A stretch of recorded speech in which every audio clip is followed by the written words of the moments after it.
Moi, ce qui a été un déclic, qui est une histoire qui compte pour moi, c'est celle de Sœur Emmanuelle. En fait, j'étais en Égypte. À l'époque, je ne pensais pas vraiment à faire de la politique. Et j'ai décidé de travailler dans l'association de Sœur Emmanuelle qui était dans les bidonvilles du Caire. Et Sœur Emmanuelle me reçoit et elle me dit: est-ce que tu te rends compte de tout ce que tu as reçu dans la vie, de toute la chance que tu as?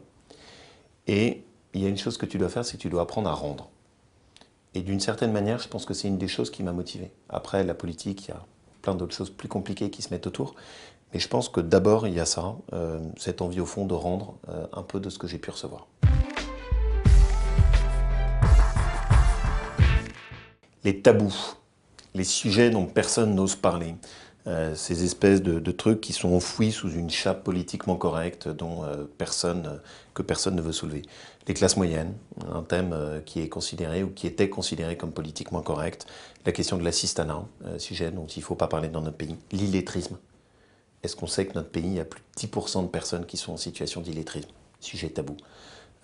Les sujets comme la formation professionnelle et le fait qu'elle finance toute une série d'organismes parasyndicaux qui servent à tout sauf à former des demandeurs d'emploi. Voilà, moi c'est ces tabous qui m'énervent. J'y ajouterai un dernier, c'est la question du protectionnisme. Je considère que c'est un vrai sujet. Tous les pays au monde se protègent, sauf l'Europe. Nous, on laisse notre marché portes et fenêtres ouvertes. On est envahi par les produits extérieurs qui détruisent l'emploi chez nous.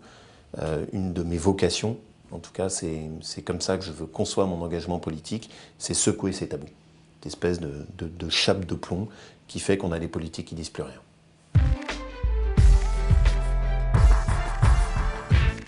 Je vais répondre au fond sur ce qui est pour moi un de mes petits rêves enfouis, c'est je pense que j'aurais aimé m'occuper d'une association. Et je vais expliquer pourquoi. En politique, ce qui est parfois dur à vivre, c'est que les gens ont toujours le sentiment que vous faites ça par intérêt, que vous avez toujours une arrière-pensée, que vous êtes toujours à veiller à votre petite carrière personnelle. Et je pense que si j'avais pas fait de la politique, ce que j'aurais aimé, c'est m'occuper d'une association, peut-être dans le domaine de l'illettrisme, par exemple, ou pouvoir donner, s'impliquer simplement sur une cause. Voilà.